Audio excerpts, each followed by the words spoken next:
Welcome to Brilliant Mind of Stanford and Silicon Valley. Today, we have a very special guest and actually co-founder of this series of interview and this project, Professor Francis Fukuyama. And we will talk about democracy, place of Ukraine in the world, where we're heading, what we can expect, and actually what this presidential and parliamentary election mean for Ukrainian democratic development. Welcome. Thank you very much, Natalia. How are you? I'm fine. You just returned from Ukraine recently. I did. What do you think? What's going on in the country? How do you see the situation right now? Well, I think it's a period of incredible uncertainty because Ukraine has elected a president that nobody knows, what his real agenda is going to be, what his real motives are. It can mean great things. He may be a reformer and actually change things because he's got a very large mandate, or it could be more of the same. And so I think we'll just have to wait and see. Okay, let's, move from Ukraine actually to this global context. Just to start on the so-called positive note, you and your colleagues talk a lot about current global phenomenon, democracy in decay. Are things really bad, or there are some positive signs? Well, I think you've seen some very disturbing events in the last few years. The election of Donald Trump in the United States, the Brexit vote in Britain, the rise of parties in Hungary and Poland that are very conservative, populist, nationalists. So it's a threat, I think, from within democracy. It's a revolt against the liberal open order that the United States tried to create over the last 50 years, a big reversal in that. Whether that continues, I think it's uncertain because you can see already there's signs of a backlash against this backlash. The most important event, actually, I think, is the one that's going to happen here in the United States next year when we have a presidential election. Donald Trump may be reelected, but he may be repudiated. And so I think that will be a very important signal to the rest of the world because of the importance of the United States to global politics. So, I hear a lot of uncertainty. So this uncertainty might turn us into some positive direction, or potentially it could turn us into some kind of negative or in bad direction. There's a Chinese word that means both danger and opportunity. Yeah. And I think that's exactly the moment we're at now, because things could shift in a very positive direction or they could shift in a very negative one. The one thing we know is that it's probably not just going to stay the same, because I think we're not at a stable equilibrium point right now. Yeah, and also we are in the period where we have elections in major democracies this year or forthcoming year, and it definitely will influence what we are seeing now. Yeah, I think if you look at the European parliamentary election that took place recently, it's a bit reassuring. Now, it's true that the traditional established parties tended to do poorly, but the populists did not win big in a way that people feared. The German the Social Democrats in general have been in decline, but they've been replaced by Greens in many countries, which are still, I don't think a threat to democracy. So, it's a kind of mixed signal with the elections that have been taking place. Even with the European Parliament election, where we see that still, the populism is not taking over as some of the people expected, which might be a positive sign for the global trend. And what about home here in US? Where are we heading? We see Donald Trump making a lot of different type of statements, but from the other side, we see Congress actually moving within the policies that has been established for quite some time. So what's going on? What will happen? Well, we've never been in a situation like this where you've had a president whose personal views seem to be at variance with so many established American policies and so many American traditions.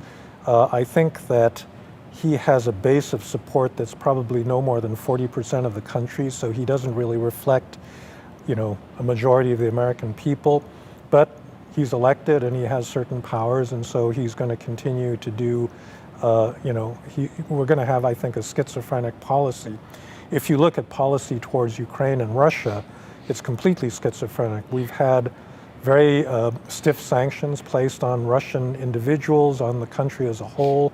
We've begun to sell weapons, military equipment to Ukraine. This is something Obama never did. On the other hand, Donald Trump is going to have another summit meeting with Putin. And the last summit meeting he had in Helsinki, he said he trusted Putin more than he trusted his own intelligence agencies. And so it's very hard to know what the actual policy of the United States is towards this region. Yeah, and it just sends also mixed messages to the world. I mean, what is the US policy? From the other side, we see that Donald Trump quite often changes his mind, which again sends signal to other part of the world that you can do the same. Today you can say, that's our position, and tomorrow you can totally reverse it. Well, that's true. I think in the trade negotiations, he's also been very self-undermining in that sense, because he reached an agreement with Canada and Mexico to revise the NAFTA agreement, and then immediately he says he's going to impose additional tariffs on Mexico. And so he withdrew from the JCPOA, the nuclear agreement with Iran. And so it's very hard to see why any country would actually do a deal with the United States, knowing that the next day Trump would say, okay, he'd tweet, okay, we're now going to get out of this. Yeah, but again, are there any positive developments in US that give you hope that actually you will have a different, era sometime soon? Well, there are several things going on. So one thing Trump has succeeded in doing is re-energizing a progressive left. And I've oftentimes thought that the ultimate outcome of this Trump era may be to shift the entire United States to the left, because he represents something that's so unlikable, that people want to do the opposite of what he's done.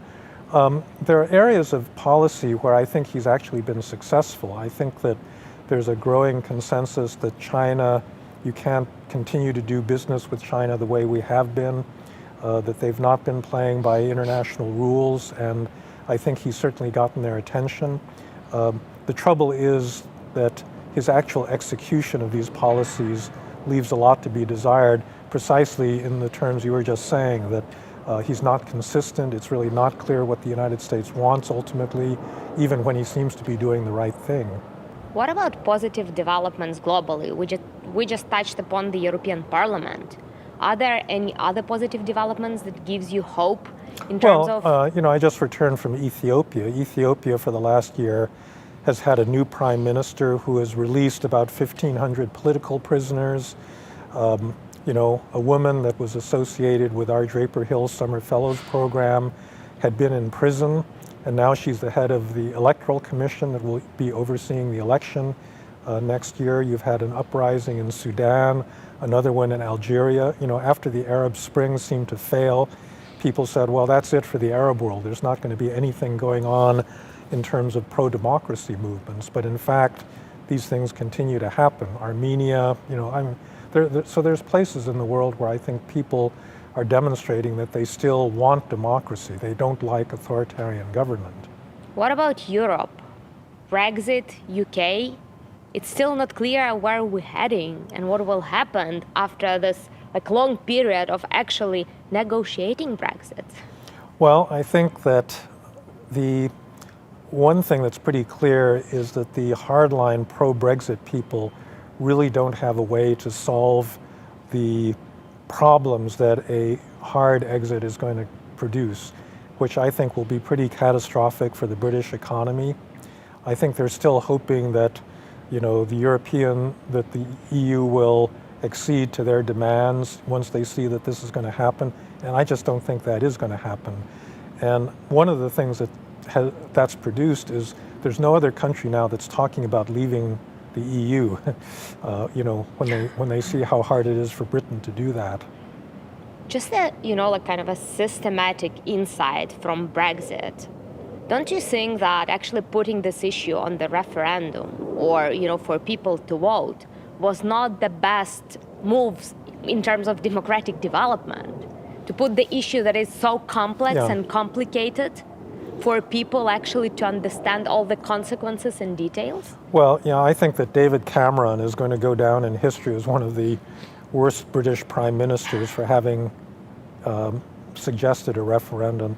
We have a lot of referenda in California. Sometimes they lead to good results because the legislature is deadlocked and it can't really make a decision. But I think that in general, modern legislation is so complex, and when people vote in a referendum, they seldom have sufficient information. It becomes a matter of slogans and who can spend more on television advertising and this sort of thing. So I think in general, legislators ought to do their job. These decisions ought to be made by people whose full-time job it is to actually make laws and not put these things up to popular votes. What is then the ideal situation to have a referendum for, or an issue that you would suggest that that's actually the issues that you would, put on the agenda for the referendum? Just well, an example. I think there are some cases, like if you're trying to ratify a new constitution, that might be an appropriate moment where you have a fundamental decision that the country needs to take. But I think in most circumstances, referenda are not a good way to go. Yeah, you recently published a new book, Identity. Could you discuss the role of identity politics in terms of democratic development? The idea behind identity is that we have within us a certain inner self that is not being recognized by the outside world. That inner self can take a lot of different forms. Oftentimes it takes the form of national identity. So, in Catalonia, a lot of people woke up one day and said, well, we're not Spanish, we're actually Catalan. And that, form of identity is very powerful. I think a lot of the new populist movements are nationalist in this sense. They're trying to recreate a sense of national identity that has been threatened by the kind of liberal openness of the modern world. In other cases, it has to do with other characteristics like race or gender. So in the United States, a lot of the politics on the left is really about those sorts of issues and the claims of marginalized groups to get basic justice. I think that you have to distinguish between different forms of identity and also the way in which these appeals are made, because I think that it's inevitable that people have identities and they care about them. They want to express solidarity with people that are like themselves, especially if they have been persecuted or discriminated against. But at a certain point, those claims become essential, that your identity is more important than any other consideration. And that's the point in which I think it becomes problematic for a democracy, because, for example, if you only vote on the basis of your race, or you only hire people on the basis of gender or some other fixed characteristic, it means that gets in the way of other goods or objectives that the society may want to pursue. And I think it's easy to manipulate people when you use the identity argument solely. Well, that's right. I think that identity is based on this desire for recognition, which is essentially the source of pride and anger, but it's a very emotional, it provokes a very emotional response. And so people whose identities are challenged oftentimes don't react rationally in terms of calculating their self-interest. They react more emotionally. Yeah, and emotions actually are, bad things for democracy, because then well, you see... yeah, but I think you also have to understand that people are programmed to be emotional. Yeah. So I don't think that there's ever been a time when people were just rational and then all of a sudden they became emotional. That's, I'm afraid, always been true of human beings. Yeah, so what is the recipe, in terms of this identity issue, in order for this issue to work for democratic development rather than against? I think that you need identity. A society, a political system has to have a common set of values and a common set of institutions that citizens agree are legitimate, even if they don't agree on particular policy issues. But that set of values has to be democratic. It can't be based on the exclusion of certain people It can't be based on a feeling of superiority to your neighbors. These sorts of identities are dangerous internationally, and I think they're dangerous internally. So you need a national identity that's open and democratic and suitable to a democratic political system. Despite the state of democracy in the world, you still see Ukraine as the hope for democracy, source of hope for democracy. Why is it so? I think that Ukraine is really a frontline state in a global battle for democracy. Russia has anointed itself, the champion of these new anti-democratic forces, and it's been the most aggressive. I think in the long run, China may be a bigger problem because it's a bigger country and more economically successful than Russia, but for the time being, Russia has been much more assertive in open and violent ways, and I think that the threat that it poses to Ukraine's democracy matters not just for those two countries, it matters for the rest of Europe, because if Russia succeeds in drawing Ukraine back into its orbit, that's going to be very discouraging for every other post-communist country. By contrast, if Ukraine succeeds in becoming a fully democratic country, I think that sends a message that the past, you're not trapped by the past, you're not trapped by your history, and that a country that has come out of communism can actually become a full-fledged democracy, and that's why I think it's important. Where is your interest in Ukraine actually coming from? When did you get interested in democratic development in Ukraine? Well, we've had a lot of people go through our Stanford programs. We have a Draper Hill Summer Fellows program where we've invited quite a number of Ukrainians over the years.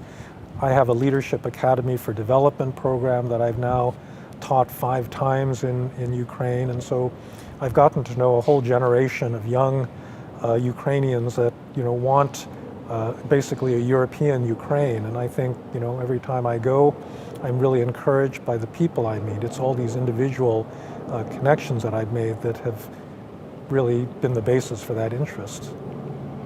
What do Ukraine's recent presidential election mean for Ukraine's democratic development? Well, I think that the election can be seen as hopeful in the sense that such an overwhelming number of people voted for an outsider and wanted to reject, the status quo. I think President Poroshenko has a mixed record. He did some important reforms. He stabilized the country after Maidan, but, he tolerated a lot of corruption and was not making a lot of progress on other important things that needed to be done. And so I think the voters said they want something different, and I think that was an important message to receive. And actually what we see, that's like a second consecutive democratic presidential election in Ukraine. Like, are we heading into the, more stable or sustainable democratic development, or still not? No, it's very impressive. I think that elections in other parts of the former Soviet Union have been basically staged or corrupted, in various ways, and this was a completely free and fair election. Ukrainian politicians are learning to play by the rules of democracy, and that's a very good development. What do you hope to see from the upcoming parliamentary election that would signal actually Ukraine's commitment to the path of democracy? Well, I think a couple of things. First of all, you need a governing coalition that can actually pass reforms. I don't know what parties, would make up that coalition, but it needs to be there because you don't want a situation where you have a president that wants one thing and a parliament that isn't willing to, to move. I think it's also important that Ukraine develop a viable opposition. And I think, in the long run, it's important that Ukrainian politics not revolve around individual politicians. You really need modern political parties that represent consistent choices, in terms of public policies, the way, most European democracies are organized. So that's what I would hope, might begin to emerge. And by the way, I don't think it's going to emerge in a single parliamentary election. This is something that takes time. But hopefully that's the direction we'll move in. Yeah, I would agree here with you, because what I see now in Ukraine, near an election, they are still about not vision for the country, not programs or action plan for the party. It's again about leaders new faces for parties, but even for parties that are declaring new and progressive, actually, themselves as a new and progressive forces, it's still about leaders and faces rather than programs, platforms, action plan. So it's a long process. It is a long process. And I also think that Ukrainians, particularly the ones that are more progressive and reform-minded, need to learn to cooperate better. I think there's still a legacy of distrust that's left over from Soviet times where it's difficult for people to work together spontaneously, and I think that's a skill, it's called social capital, and I think that's something that needs to be cultivated over time. I think the other skill that people in Ukraine need, it's actually, how to develop program for political party, because I think it's also a skill. Here in US, you have a culture of actually parties being working on same platform for quite some time. In Ukraine, people are drafting programs as, some slogans or documents that have nothing to do with their policy agenda. Yeah, there's an institutional basis for having what's called programmatic political parties. You need think tanks, you need universities, you need research institutions that can actually develop more comprehensive programs that parties can adopt. And again, that's something that you need to invest human capital in. It takes time to develop, this kind of infrastructure. But again, I think, Ukraine will get there eventually. I would agree here with you that actually proper professional think tanks are very important for further Ukrainian development, because what we had a lot of NGOs that were fighting against some issues, but we still don't have enough or a critical mass of the think tanks that would work not against something, but actually building something and creating something. Okay, now we're just coming to our program, Ukrainian Emerging Leader Program. You have established this program here at Stanford. What value do you see in training new generation of Ukrainians? Well, I think that that's really the only thing that an outsider to a society can do, is to improve human capital. I think ultimately state building and institutional change is a matter of human capital. It's a matter of having not just a few individuals, but a whole generation of leaders that have the background and the education to be able to actually change things in their country. And I think that's an area where Stanford University can actually make a difference. And so we do it in different ways. The Ukrainian Emerging Leaders Program is the most intensive, where people come for an entire academic year.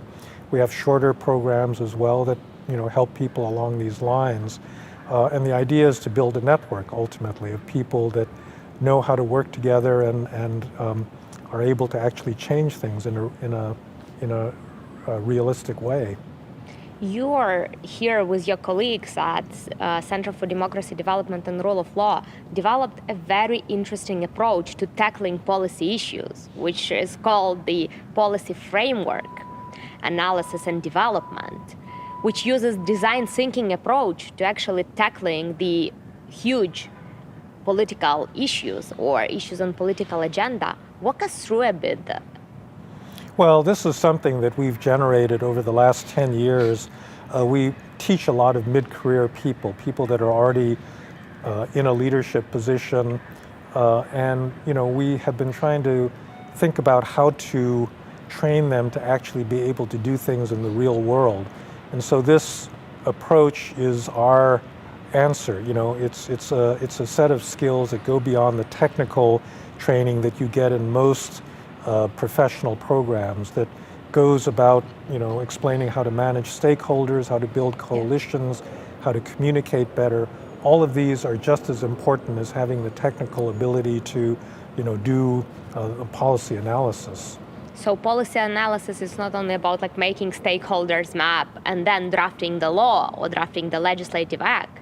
It's more about managing the whole process from the idea. You have to be able to implement.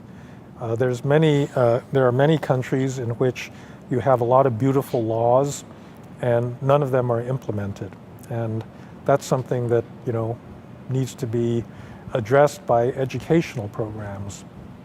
Okay, As a part of this program of Ukrainian emerging leaders, you established the first annual Ukrainian policy conference here at Stanford. What were your biggest insights from this year's conference? Well, I think that one of the more interesting things was actually the connection to the technology community. There's a lot of Ukrainians in Silicon Valley, many more than I realized were there, and a lot of potential, in that sector in Ukraine. So developing that, I think, is quite important. On the other hand, it wasn't clear to me that having a lot of reform-minded Ukrainians all in one place was necessarily going to lead to a lot of cooperation among them. And so that was something I think that still needs a little bit of work. But it was still interesting to observe all of that in practice. So what ideally you would see at the agenda item for the next year conference? I think we need to, continue to build the ties between this area of the U.S. and Ukraine. I think, it would be nice to establish Stanford as an area that has a lot of knowledge about Ukraine and can actually help the country. Do you think that there was an interest, genuine interest at Stanford for Ukraine issue, or there is this interest? Well, of course. I think that it makes sense for this connection to develop, and I hope we can build on that capacity in the future. The last very, I call it philosophical or even, dream question is, if you had no limits, what are the top 5 things you would do for Ukrainian democratic and economic development? I would like to see the establishment of a single progressive party that could do well in elections. I think that reforming the civil service and making it much more professional and better compensated and better educated would be extremely important. I think the development of political parties in general that were based on programs rather than individuals would be a very important step. I think having a judiciary that could actually resolve disputes in a fair manner would be tremendous from the standpoint of public investment. And finally, I think pushing back on Russia in foreign policy, making sure that Ukraine, achieves its territorial integrity, that would be the last of the 5, I guess. Now we're coming to our traditional part of the interview, which is called short answers, or this or that. What is Ukraine in 1 sentence for you? Well, Ukraine to me represents hope, because I think that, that's what happens when I go to Ukraine. I come back hopeful. What are you reading right now? A science fiction book by Neil Stephenson, who was one of the original cyberpunk authors and is my favorite science fiction author. Best piece of advice you've ever been given to? Don't read comments on the internet. I like that one. How do you distress after a long day analyzing democratic decline? Usually I turn to one of my many hobbies. I do a lot of different things, and I have no lack of ways to relax and think about other things, like building furniture or photography or a lot of other things. Car, scooter, or motorcycle? Well, I used to have a real motorcycle. I had a Harley Davidson, a really big one. I got into an accident, and so I totaled the machine, and now I have a much smaller Honda scooter, which I actually like a lot better because it's much easier to ride. Thank you so much for joining us. That was an amazing interview. Okay, thank you very much, Natalia.